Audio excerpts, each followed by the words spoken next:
Si me acompañan, vamos a ir en oración y vamos a iniciar esta mañana con nuestro estudio.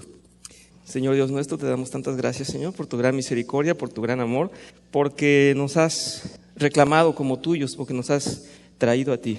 Gracias, Señor, porque estábamos perdidos y el día de hoy estamos gozosos, sabiendo que te queremos honrar, te queremos glorificar, estamos obedeciendo a ti, estamos realmente celebrando tu día.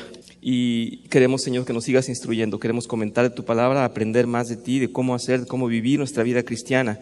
Y estudiando estas clases acerca del perdón, estamos aprendiendo cuán débiles somos, cuán frágiles somos, cuán difíciles realmente obedecerte. Pero tu gracia ha estado más allá que nuestra obediencia, Señor. Ha sido un regalo hermoso y queremos agradecerte eternamente y glorificarte por eso. Haz maravillas en nuestras vidas, Señor, que seas glorificado tú con lo que hacemos y con lo que somos. Que estés donde quiera que estén nuestros hermanos el día de hoy, reuniéndose en tu santo nombre. Te lo pedimos en el nombre de Jesús. Amén. Bien, vamos a continuar. Si me acompañan con su escrito, con su clase de hoy, estamos viendo estos 3 puntos, 3 maneras en las que tenemos que aplicar la reconciliación. Y esta palabra yo creo que sí es muy difícil o muy amplia. Hemos visto que rebasa lo que uno contempla como reconciliación. Nuestras reconciliaciones en el mundo son condicionadas, son limitadas. La reconciliación que conocemos no es tan grande como Dios la conoce. Algunos me dirán que en su experiencia con sus seres más próximos tienen buenas reconciliaciones. Tal vez con mamá y papá, con los hijos, con los hermanos tienen buenas reconciliaciones. Probablemente en eso que hablaba justamente el hermano Manuel la semana pasada, y él decía esto, y espero no equivocarme y usar mal sus palabras, pero él decía que la relación más íntima, la relación más grande, más pura, más importante, más natural se da entre padre e hijo. Y esas reconciliaciones, como modelo nos la pone Dios de manera perfecta, con ese amor a nuestros hijos, casi que hagan lo que hagan, los perdonamos y siguen siendo nuestros hijos. Claro, habrá excepciones y habrá casos muy extremos en donde sea todo lo contrario, y hay familias en donde hermanos no se hablan y no se quieren por alguna situación que no han perdonado, o no hay simplemente esa manera de poder reconciliar.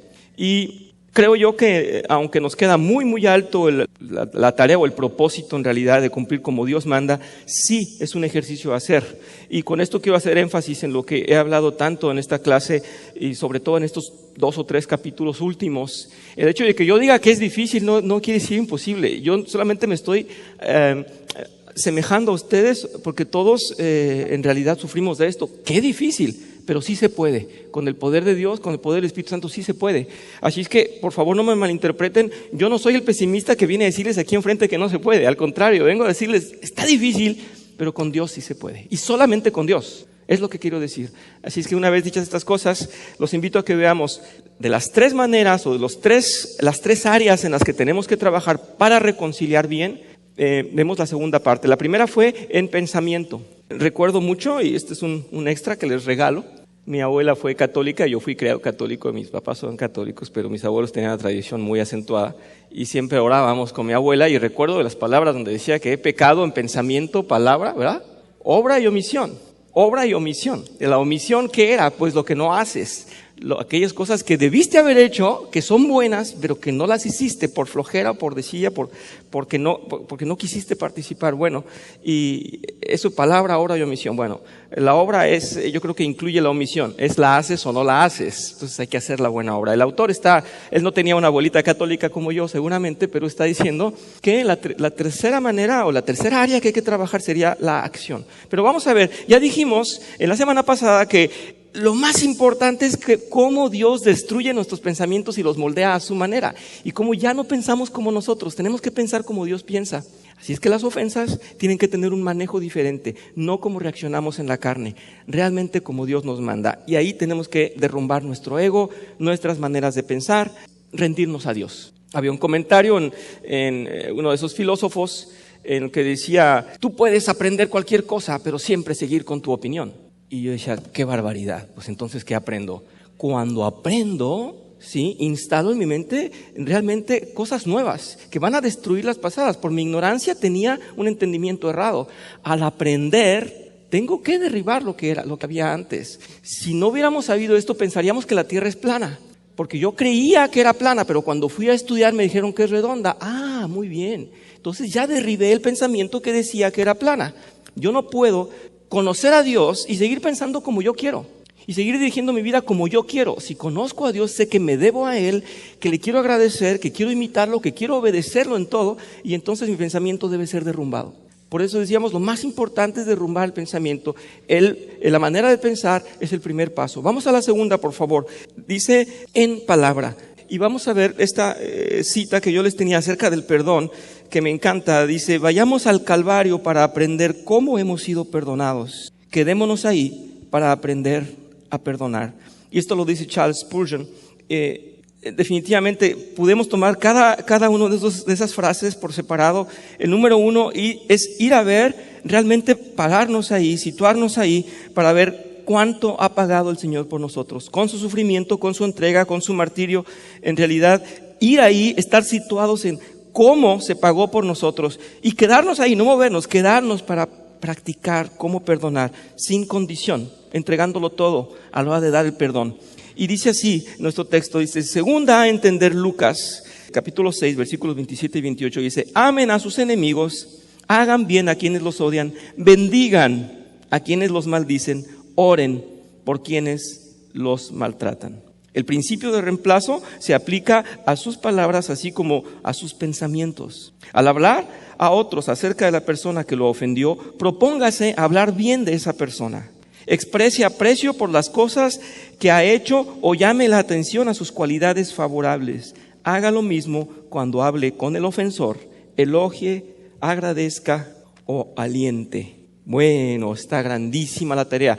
Sí podemos, ¿verdad? Con el Espíritu de Dios, pues sí podemos. No va con la carne, va con una manera muy elevada de vivir en el Espíritu de Dios. ¿Cómo vamos a hablar bien de la persona que nos ofendió? No se nos da por naturaleza. Pero dice aquí, en esto que nos dice el Señor, no solamente hagan el bien a los que los maldicen, bendíganlos y oren por ellos. Aquellos que nos han hecho daño, bendecirlos y orar por ellos. Ya entonces debe ser, a partir de que conocemos esto, un reflejo.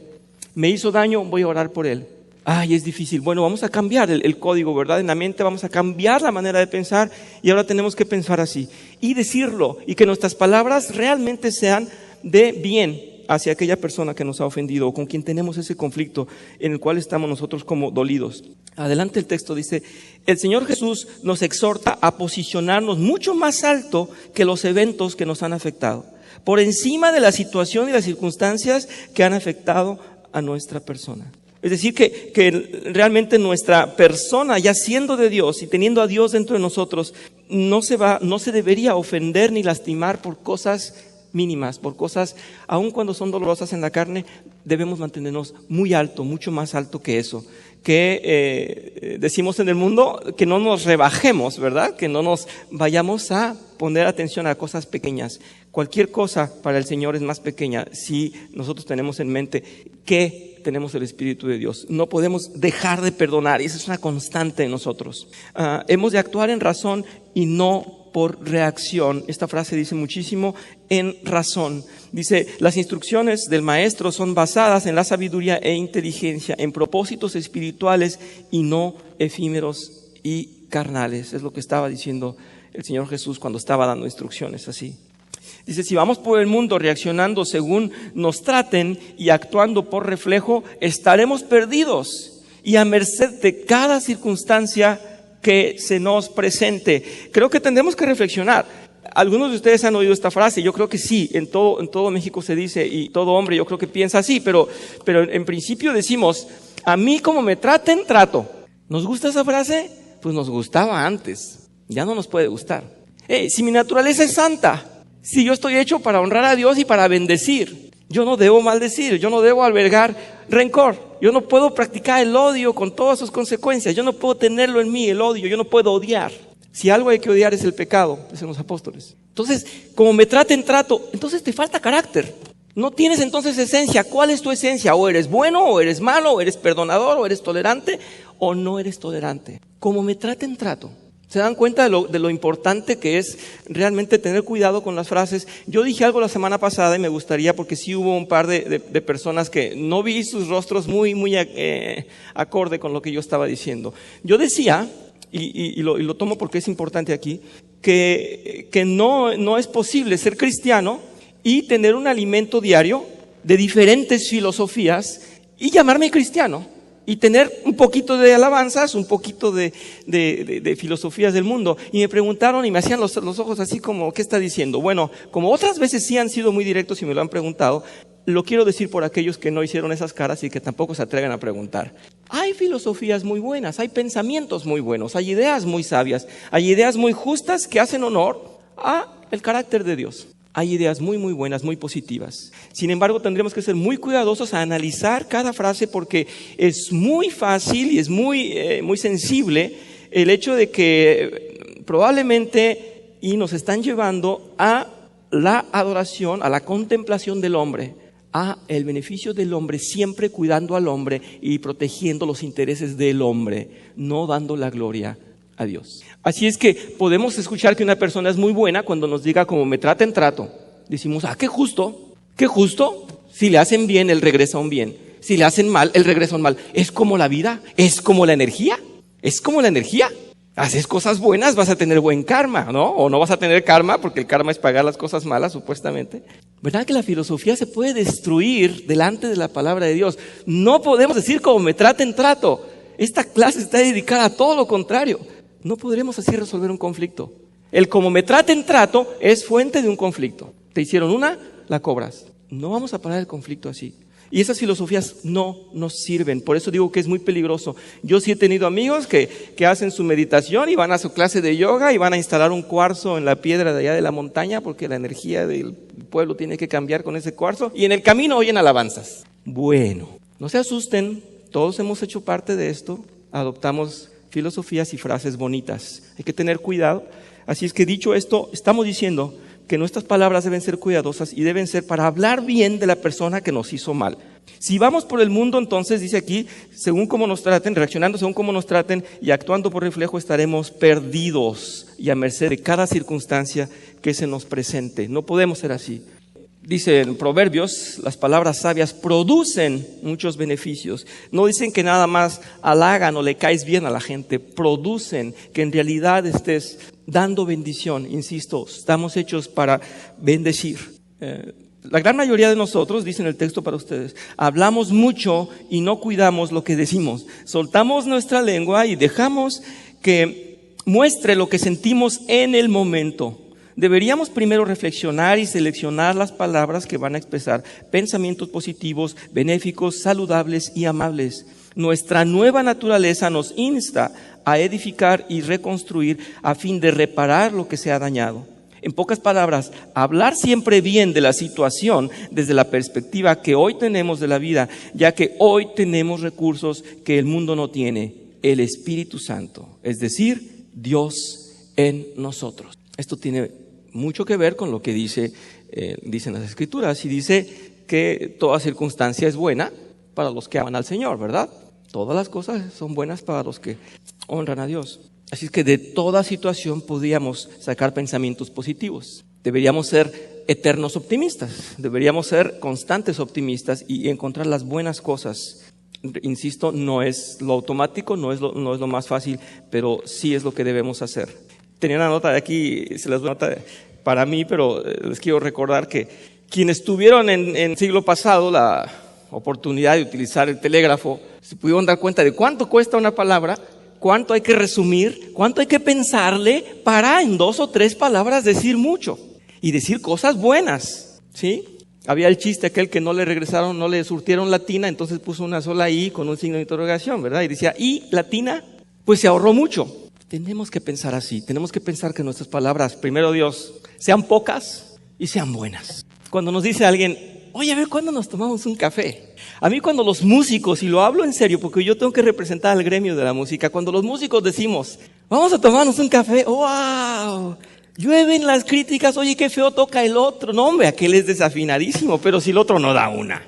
En mi gremio eso sucede. Yo creo que en los demás gremios no sucede, pero yo cuando veo dos damas que están en un café por horas y están ja, digo, ¿de qué hablarán? Qué constructivo, porque 2 horas. ¿Saben cómo llueve de palabras entre 2 mujeres en 2 horas? Bueno, pues el propósito es ese. Dice el autor que cuidemos cada una de nuestras palabras y que sean positivas, que no nos reunamos a hablar mal del otro, que no hablamos mal a otros de esa persona, dice en la primera parte, y que incluso hablando con él seamos benéficos. Dice, debemos de situarnos en la postura ajena como si se diera el caso en nosotros mismos. Y para esto nos estamos citando Mateo 22, 38, 40, dice, este es el primer mandamiento, el primer y grande mandamiento, hablaba de amarás a Dios y sobre todas las cosas, y dice aquí, y el segundo es semejante, amarás a tu prójimo como a ti mismo. De estos 2 mandamientos dependen toda la ley y los profetas. Así es que queremos que hablen mal de nosotros, queremos que se reúnan en los cafés a hablar mal de nosotros,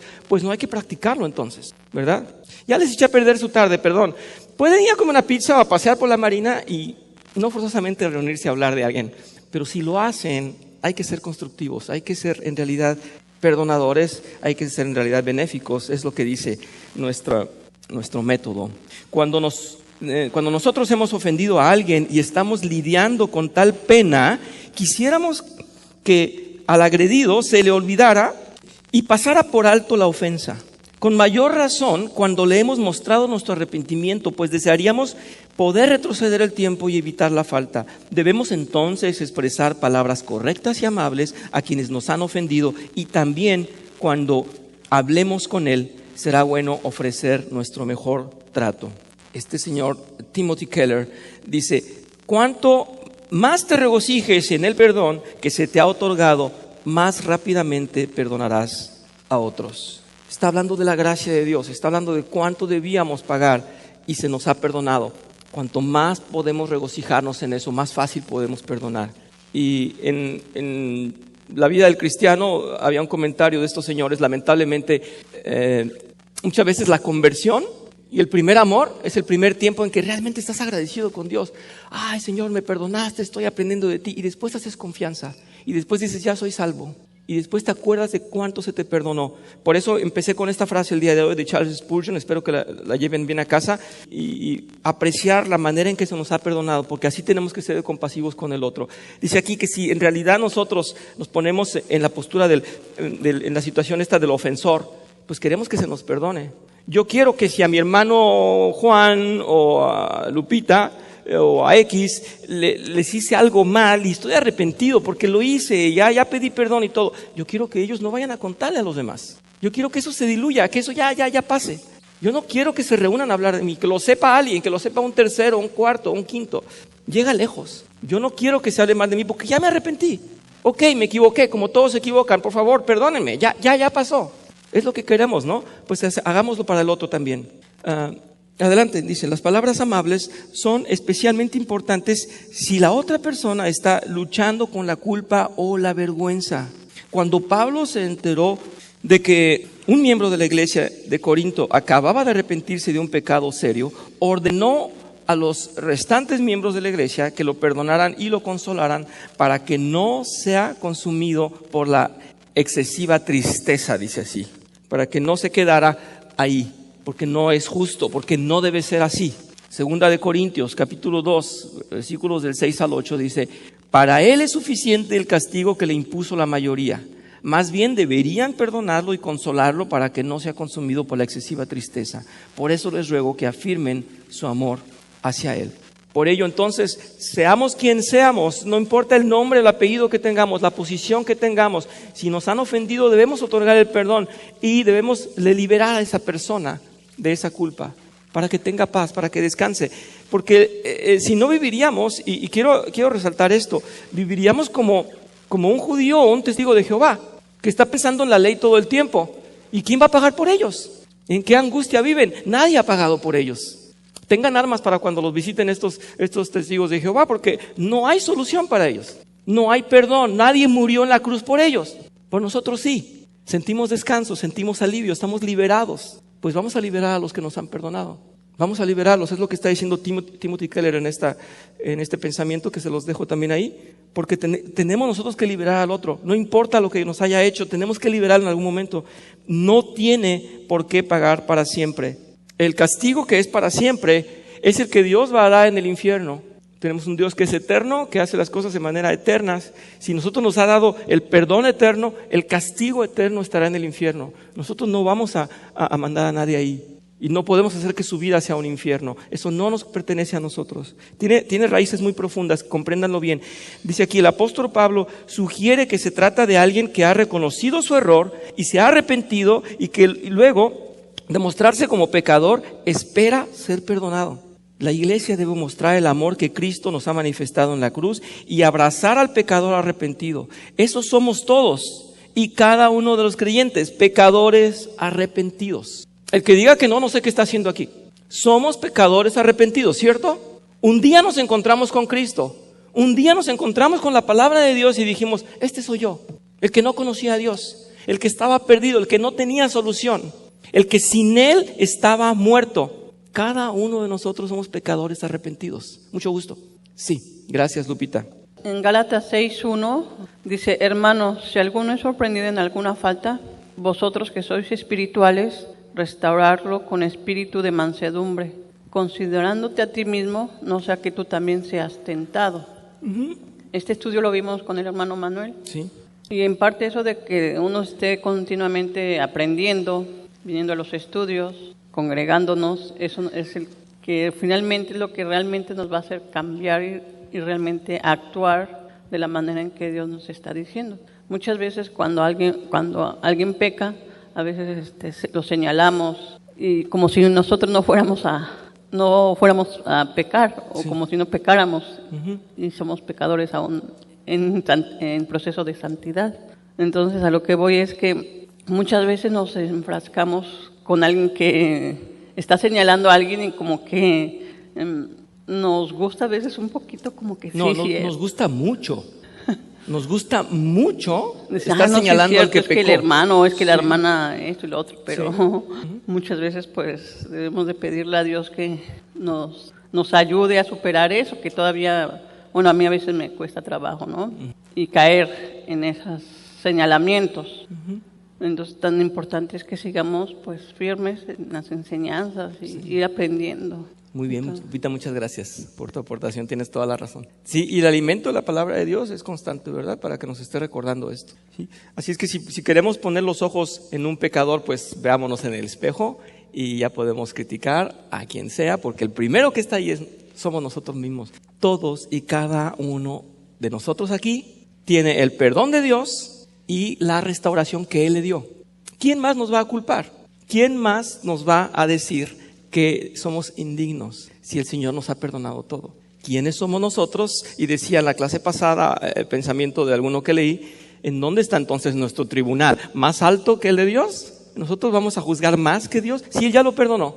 Pues sí, esa es nuestra tarea, comprender que somos cada uno de nosotros pecadores arrepentidos. Por esto es que a título individual es imperativo que maduremos a tal nivel que podamos ofrecer compasión por el prójimo que nos ha ofendido y hoy está arrepentido e intenta restablecer su amistad, al menos sanar la relación al nivel al que estaba antes de la falla. Dicho esto, podemos también agregar que en ciertas ocasiones el restablecer a alguien podrá permitirnos conocerlo mejor y probablemente llegue a ser un gran amigo, una persona con la que en realidad experimentamos una amistad mucho mayor de la que teníamos antes. No quiero que esto quede como una regla porque no lo es. No lo es. Habemos personas que no somos afines con los demás, bueno, pero tenemos que tener paz y tenemos que tener la cordialidad de perdonar y de restablecerlo al lugar donde estaba antes, en esa relación que teníamos antes. Aun cuando nos cueste trabajo, pero si damos el paso hacia el acto de hablar bien del otro, descubriremos que sí hay una manera amorosa de apreciar virtudes en esa persona y tendremos una experiencia de alivio al concederle el reconocimiento de sus cualidades. Nos va a costar trabajo, ¿verdad? La semana pasada yo les decía que cuando nos hacen algo, decíamos a nuestros amigos, decíamos, mira, me hizo esto, pero además él es esto, y mira tantos defectos que tiene, y le veíamos mucho más defectos, porque nuestro dolor nos hacía pensar en que todo lo de esa persona era malo, y no es así. Todos tenemos defectos y todos tenemos cualidades, pero nos gusta ver solamente los defectos cuando tenemos una ofensa proferida por esa persona. Y no es fácil que lo hagamos, pero dice el método que sí. Dice el autor que de alguna manera tenemos que encontrarle cosas buenas a esa persona. Esta es la invitación para quien experimenta dolor tras una ofensa. Ambas partes sufren y ambos deben de ofrecer una postura que no es natural, que es sufrida, que es contraria a la carne. Allí, sin embargo, aflora la oportunidad de honrar a Dios, practicar el amor por el prójimo y transformar el mal por un bien. Creo que debemos de tomar los pensamientos, las palabras, todas nuestras emociones en control. De eso se trata el dominio propio. Nosotros podemos realmente irnos lejos con un pensamiento si lo permitimos. Yo muchas veces había hablado con el pastor acerca de esto, que las voluntades se manejan, se dominan. Los apetitos se dominan, las tentaciones se dominan. Es lo que nos está enseñando Cristo. Nos está diciendo, ustedes no son carne nada más. Ustedes pueden tener dominio propio. Nosotros podemos convencer a nuestra mente que nuestro hermano que nos ha lastimado no es tan malo, se equivocó. Es más, si lo hizo en mala manera, pero ya nos pidió perdón, tenemos que actuar y considerar que estamos en ese lugar nosotros también. La tarea realmente es muy alta. Ver las cosas positivas y las malas, dice aquí, transformarlas para bien. Señor, me lastimaron, Señor, me ofendió. Bueno, al menos me permitió ir a ti, Señor, el día de hoy. Al menos con esto estoy comprendiendo cuán frágil soy y cuánto me amas y no dejaste que fuera a más. Y además me está dando la oportunidad de perdonar, Señor. Cuando el que me perdona eres tú, pero tengo la oportunidad de perdonar a otro. Gracias, Señor. Parece imposible en la carne. Y comentando con la hermana Gina, ¿verdad? La semana pasada y las 2 clases pasadas nos decía, hay cosas que solo se sienten en el corazón porque Dios da el alivio. Yo no lo encuentro en la carne. Y el autor está comunicando esto, no es en la carne. En la carne respondemos, en la carne realmente no le perdonamos a nadie y preferimos nunca más volverle a hablar. Así es que la reconciliación es un trabajo muy grande, muy difícil, que es solamente para los hijos de Dios. Los demás no pueden. Al reafirmar verbalmente su amistad y edificar sinceramente a la persona, ambos deberían experimentar mejores actitudes y sentimientos. Donde hay benevolencia, dice Agustín de Hipona, donde hay benevolencia hay amistad, hay un bien siempre. Quería preguntar a un amigo, le dices, ¡ay, qué horrible te ves! ¡Qué mala persona eres! Pues a los amigos les perdonamos muchas cosas porque son nuestros amigos y si un detallito no nos gusta, pues se lo perdonamos. No, pero al enemigo no. Con el enemigo vamos a descargar todo lo que podemos. Pero dice, la benevolencia realmente es fuente de amistad. Puede haber, sí tenemos bondad y benevolencia. Hola, buenos gracias, días. hermana. Buenos días. Quiero darte las gracias por estos estudios que en mi persona siento que han edificado mucho, ¿no? Y me he estado pues enfocando un poco más a esta situación del perdón, porque pues yo creo que todos somos diferentes, ¿no? Y hay veces que ciertas personas dicen, sí te voy a perdonar, perdono todo, pero esto no lo perdono. O sea, etiquetas ya cierta cosa que ya no vas a perdonar. Pero lo importante es que a través de que no somos iguales, ni nuestros dedos de las manos son iguales, podemos darnos cuenta de eso que dices, ¿no? Del hermano que nos está ofendiendo y que a través de tener ese dominio propio y poder, o sea, no quitar la vista de la cruz, porque pues cuánto fue injuriado nuestro Señor Jesucristo y Él perdonó. ¿Quién somos nosotros para no perdonar? Debemos de enfocarnos más que nada a tener ese dominio propio, crecer más en la palabra de nuestro Señor Jesucristo y darnos esa oportunidad de ayudar a nuestro hermano para que cuando hablemos no dañemos y que hablemos o que rompamos el silencio para poder edificar con palabras sanas, porque la lengua se va, lo que decías de tomar el cafecito, ¿no? A veces somos jueces verdugos de nuestros propios hermanos y mejor si vamos a romper el silencio, pero que sea para edificar, no para lastimar. Sí. Siempre poniendo la vista en nuestro Señor Jesucristo. Gracias. Gracias, sí. Había un pensamiento humanista que decía, ¿verdad? No hables si no vas a decir una cosa buena. Bueno, pues es parecido a esto, que en realidad viene de lo que Dios hace en nosotros, cambiar nuestra manera de pensar.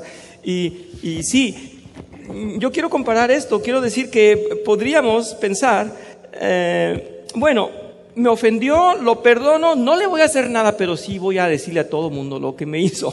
¿Verdad que somos también así? A mis cuates sí les voy a decir para que sepan quién es. Y una vez, no, 10 veces y 20 veces voy a hablar mucho para que sepan quién es. Porque así voy a disipar. A él no le voy a decir nada, pero voy a disipar de esa manera. Pues no, nuestro pensamiento con nosotros mismos es de practicar y de convencernos de que tiene cosas buenas y de que no tengo por qué ser yo el que lo está martirizando.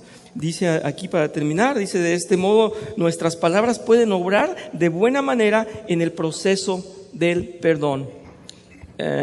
Y esta es la última frase de... no la puse acá, se las puse solamente a ustedes, no sé si en la hoja de ustedes está... No, bueno, se las regalo, la tengo por acá.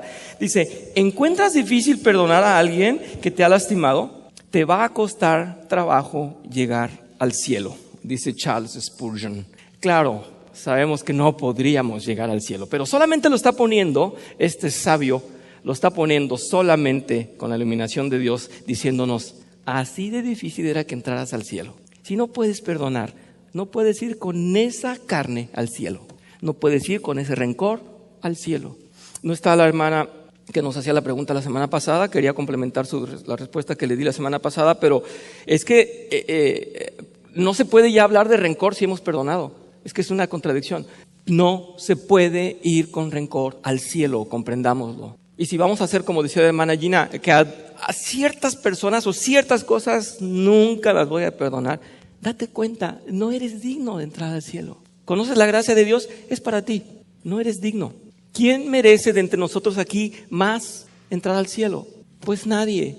Pero estamos aprobados y reconciliados con el Señor por gracia, por regalo. Nadie de aquí lo merecíamos. Ahora que tomemos nuestro cafecito, sepamos que estamos hablando con pecadores igual que nosotros. Pecadores arrepentidos, traídos por el gran amor de Dios. Estábamos muertos, estábamos allá, pudriéndonos en el mundo, con la pena de la oscuridad eterna. Y el Señor ha dicho, no, yo pago por ti, te compro. Pero soy pecador, pero no merezco nada. ¿Es cierto?